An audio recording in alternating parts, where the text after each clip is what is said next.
الحمد للہ وکفا والصلاة والسلام علی عبادہ الذین اصطفیٰ اما بعد فاعوذ باللہ من الشیطان الرجیم بسم اللہ الرحمن الرحیم وانذر عشیرتک الاقربین صدق اللہ العظیم۔ سب سے پہلے درود و سلام ہو جناب محمد رسول اللہ صلی اللہ علیہ وسلم پر۔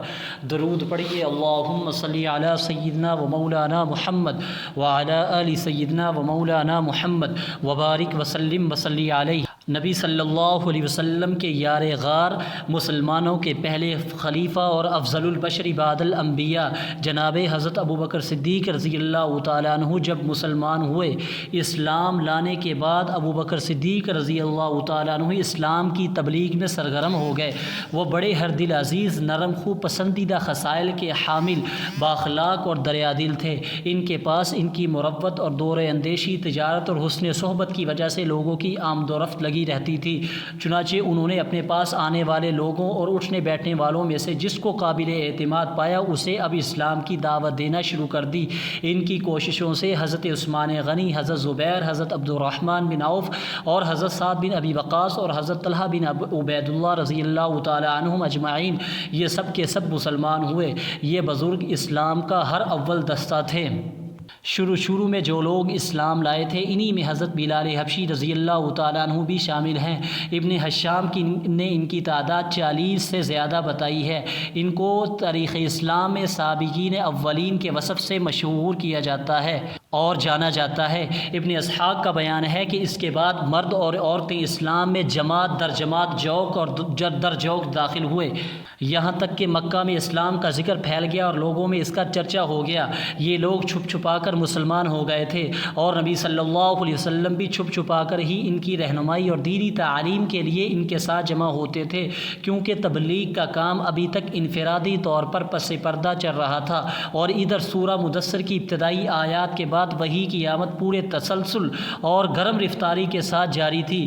اس دور میں چھوٹی چھوٹی آیتیں نازل ہوتی تھیں۔ ان آیتوں کا خاتمہ یکساں قسم کے بڑے پرکشش الفاظ پر ہوتا تھا اور ان میں بڑی سکون بخش اور جاذب قلب نغمہ ہوتا تھا۔ پھر ان آیتوں میں تزکیہ نفس کی خوبیاں اور علائش دنیا میں لت پت ہونے کی برائیاں بیان کی جاتی تھیں اور جنت و جہنم کا نقشہ اس طرح کھینچا جاتا تھا کہ گویا وہ آنکھوں کے سامنے ہیں۔ یہ آیتیں اہل ایمان کو اس وقت کے انسانی معاشرے سے بالکل الگ ایک دوسری ہی فضا کی سیر کراتی تھیں۔ ابتداءً جو کچھ نازل ہوا اسی میں نماز کا حکم بھی تھا۔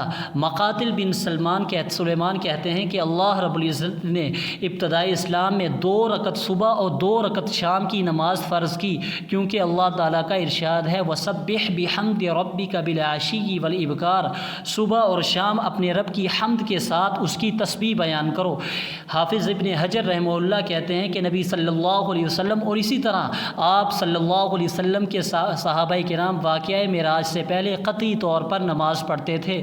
البتہ اس میں اختلاف ہے کہ نماز پنجگانہ سے پہلے کوئی نماز فرض تھی یا نہیں۔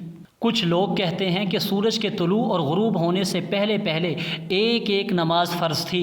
چنانچہ اس سلسلے میں حضرت زید بن حارثہ سے یہ حدیث روایت کی جاتی ہے کہ نبی صلی اللہ علیہ وسلم پر ابتداءً جب وحی آئی تو آپ صلی اللہ علیہ وسلم کے پاس حضرت جبریل علیہ السلام تشریف لائے اور آپ صلی اللہ علیہ وسلم کو وضو کا طریقہ سکھایا۔ جب وضو سے فارغ ہوئے تو ایک چلو پانی لے کر شرمگاہ پر چھینٹا۔ ابن ماجہ نے بھی اس حدیث کو صحیح قرار دیا ہے۔ ابن حشام کا بیان ہے کہ نبی صلی اللہ علیہ وسلم اور صحابہ کرام نماز کے وقت گھاٹیوں میں چلے جاتے تھے اور اپنی قوم سے چھپ کر نماز پڑھتے تھے، اور ایک بار ابو طالب نے نبی صلی اللہ علیہ وسلم اور حضرت علی رضی اللہ تعالیٰ عنہ کو نماز پڑھتے دیکھ لیا اور پوچھا اور حقیقت معلوم ہوئی تو کہا اس پر برقرار رہیں۔ مختلف قسم کے واقعات سے ظاہر ہے کہ اس مرحلے میں تبلیغ کا کام اگرچہ انفرادی طور پر چھپ چھپا کر کیا جا رہا تھا، لیکن قریش کو اس کی سن گن لگ چکی تھی، البتہ انہوں نے اسے قابل توجہ نہ دی۔ محمد غزالی رحمہ اللہ لکھتے ہیں کہ یہ خبریں قریش کو پہنچ چکی تھیں لیکن قریش نے انہیں کوئی اہمیت نہ دی۔ معزز سامعین، 3 سال تک تبلیغ کا کام خفیہ اور انفرادی رہا، یعنی چھپ چھپا کر اسلام کی دعوت تھی، اور اس دوران اہل ایمان کی ایک جماعت تیار ہو گئی جو اخوت اور تعاون پر قائم تھی، اللہ کا پیغام پہنچا رہی تھی اور اس پیغام کو اس کا مقام دلانے کے لیے کوشاں تھی۔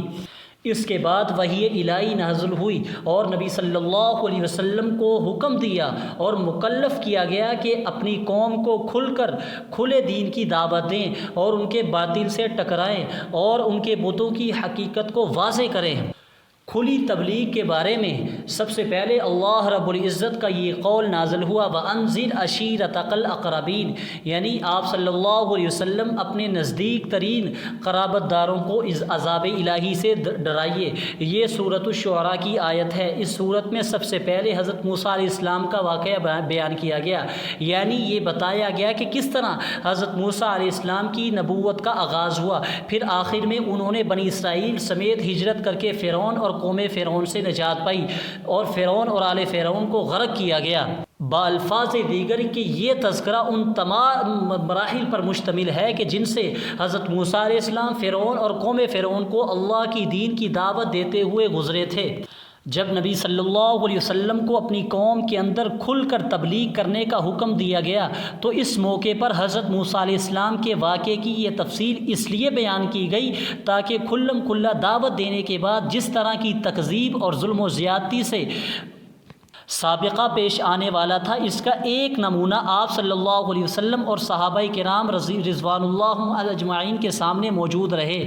اور دوسری طرف اس صورت میں پیغمبروں کو جھٹلانے والے اقوام مثلاً فرعون اور قوم فرعون کے علاوہ قوم نوح، قوم عاد اور قوم ثمود اور قوم ابراہیم، قوم لوط اور اصحاب الایکہ کے انجام کا بھی ذکر ہے۔